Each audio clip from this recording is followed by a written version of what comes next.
Fala pessoal, tudo bem? Sejam bem-vindos a mais um vídeo, mais um review de placa-mãe, dessa vez de uma marca que vocês estavam me pedindo muito. Praticamente em todos os vídeos as pessoas perguntam: Lucas, eu gostaria de ver um review de uma placa-mãe Biostar.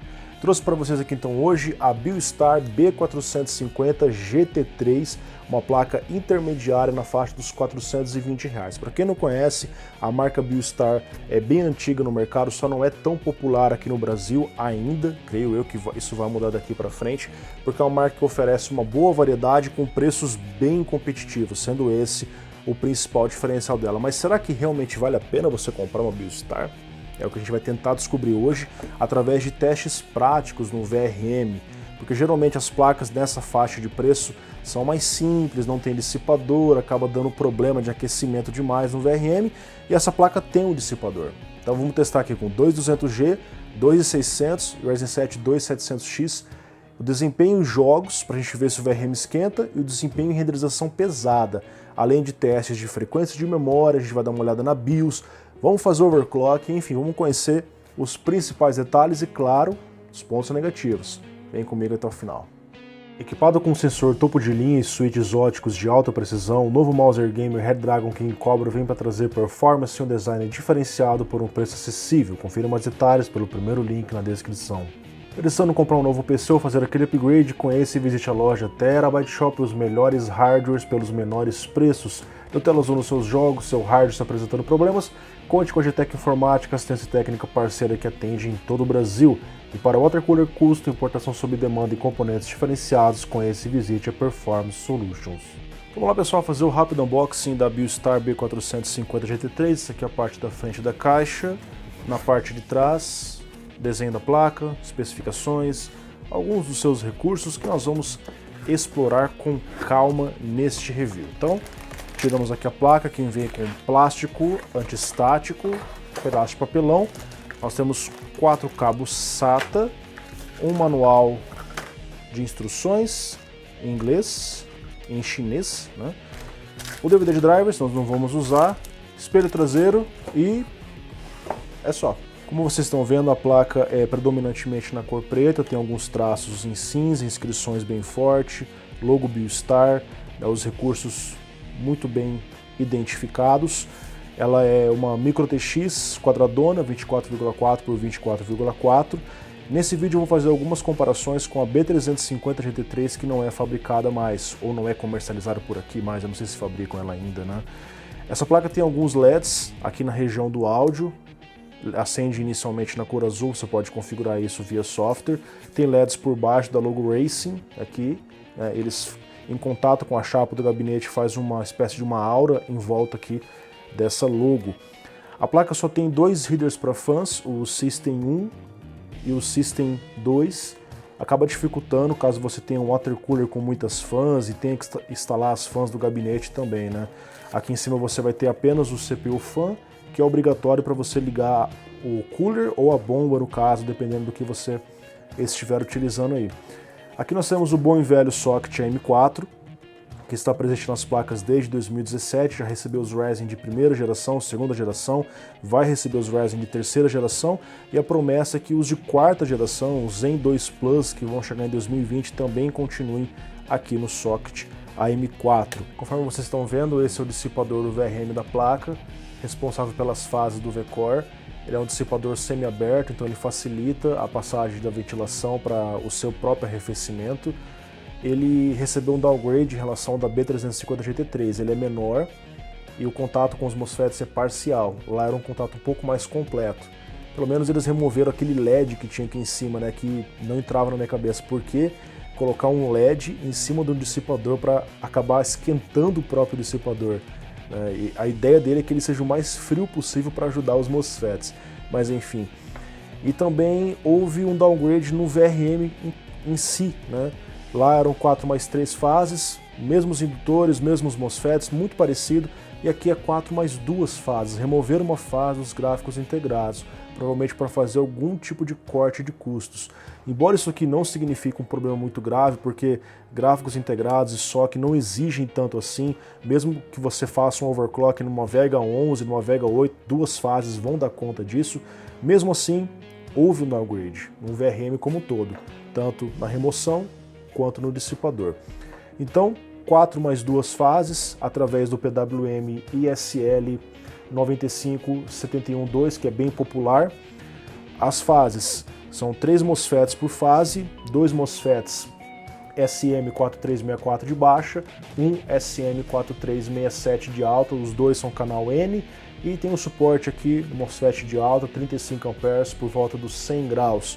Então é um VRM intermediário, razoável. O principal diferencial é ter um dissipador, né? Nessas placas mais baratas a gente não vê esse tipo de coisa. Conector de alimentação de 8 pinos é outra coisa boa, porque nas placas mais básicas o conector é de 4 pinos apenas, então o fornecimento de energia é um pouco mais precário.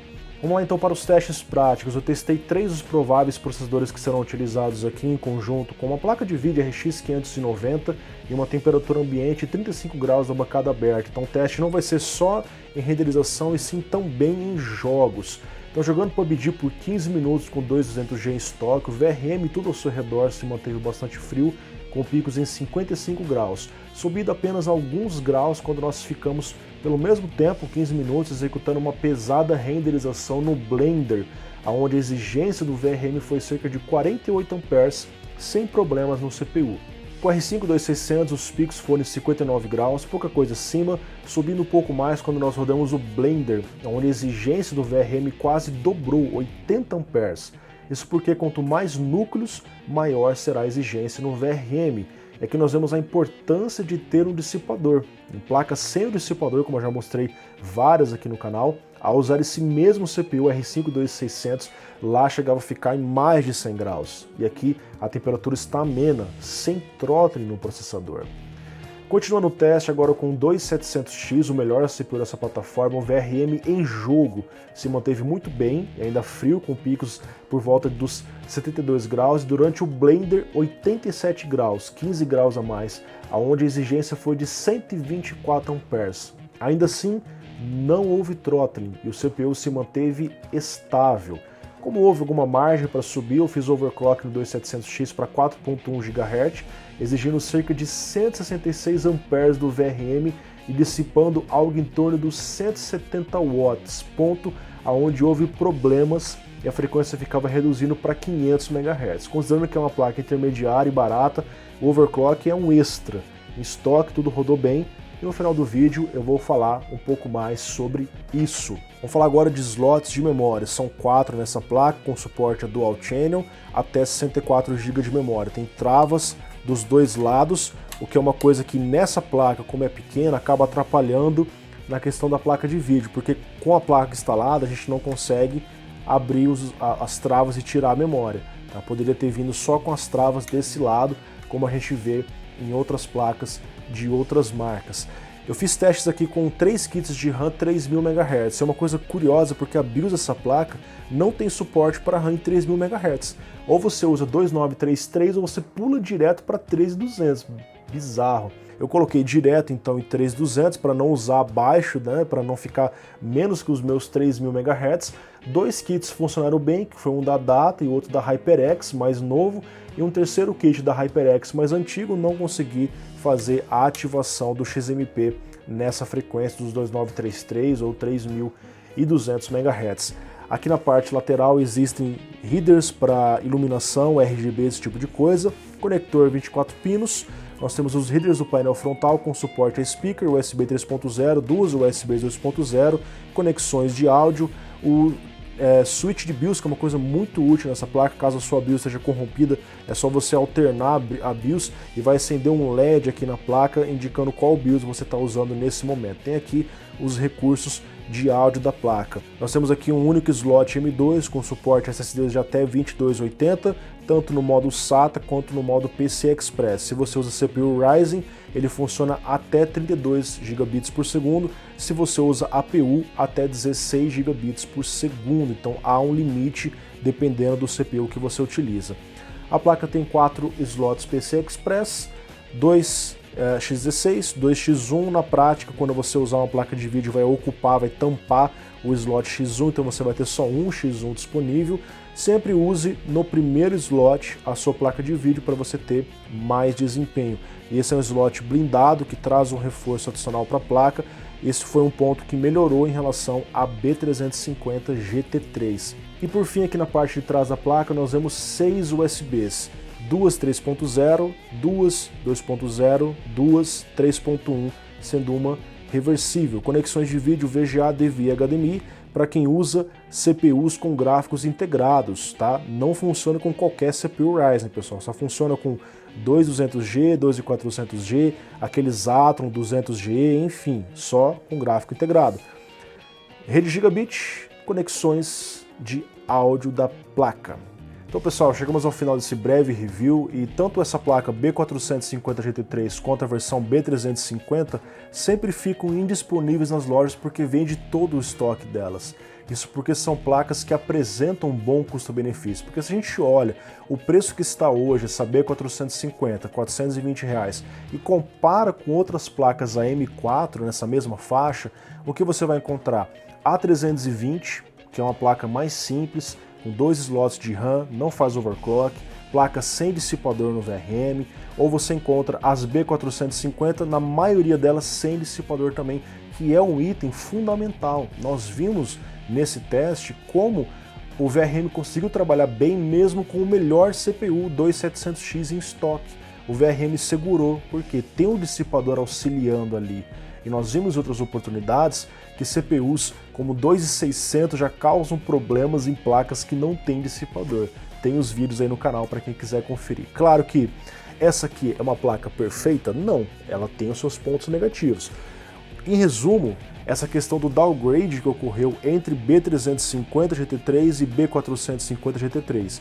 O dissipador diminuiu e saiu uma fase dos gráficos integrados, embora não é algo extremamente crítico, porque geralmente as pessoas vão usar a placa de vídeo e as duas fases já são ok para usar, mesmo um overclock numa Vega 11, numa Vega 8 das APUs, certo? E a principal questão é a BIOS. A BIOS dessa placa precisa de uns refinamentos. A gente viu que tem a questão do multiplicador de RAM, não dá para usar RAM 3000 ou 3066, 3133, porque não tem opção, você tem que pular para 3200. Isso pode causar problemas em RAM, que já está ali no seu limite de overclock. Tem a questão do V-Core fixo, que não há opção, você precisa usar o offset. Para fazer um undervoltage eu até acho útil o offset, mas para fazer o overclock mesmo, eu acho interessante você conseguir colocar ali, ó, eu quero 1.42. É mais simples de você fazer os testes depois. De repente, se tivesse um Load Line Calibration, seria interessante também, porque quando eu estou rodando com o CPU em full stress, a tensão cai, é o V-Drop, que você já conhece pela minha série de vídeos de overclock aqui no canal. Só que como essa placa não tem um recurso de calibração, eu tenho que colocar a tensão lá em cima para que no momento do stress ela caia e fique na tensão ideal para o CPU. Claro que não dá para a gente exigir tanto de uma placa-mãe que custa R$420. Esse tipo de recurso é encontrado em placas melhores que ela, ok? Basicamente é isso. Updates de BIOS deve melhorar essa placa. Tem uma outra questão, o Precision Boost aparentemente não funcionou muito bem. CPUs como o Ryzen 5 2600 e o Ryzen 7 2700X, que tipicamente trabalham ali respectivamente em 3.8, 4 GHz, trabalharam numa frequência menor nessa placa. Eu acredito que é devido a um bug do último AGESA que saiu. Isso aconteceu em outras placas também, que acabou dando uma prejudicada justamente no Precision Boost. O usuário precisava entrar ali no Ryzen Master para desbloquear alguns limites que antes não eram bloqueados. Então, vamos ver daqui para frente, isso deve melhorar. Ainda assim, é uma placa que eu recomendo para vocês, principalmente pelos recursos, dissipador, nem considero a questão de LED, nada, mas o dissipador ajuda bastante. Nessa faixa de preço, é difícil você encontrar uma placa com esse recurso, ok? Pessoal, é isso. A placa tem disponível na Terabyte Shop. Às vezes está disponível porque vende bastante. Garantia feita diretamente com a Terabyte, caso você venha a precisar em algum momento. Grande abraço e até mais. Em breve eu trago mais reviews de placas AM4 para vocês.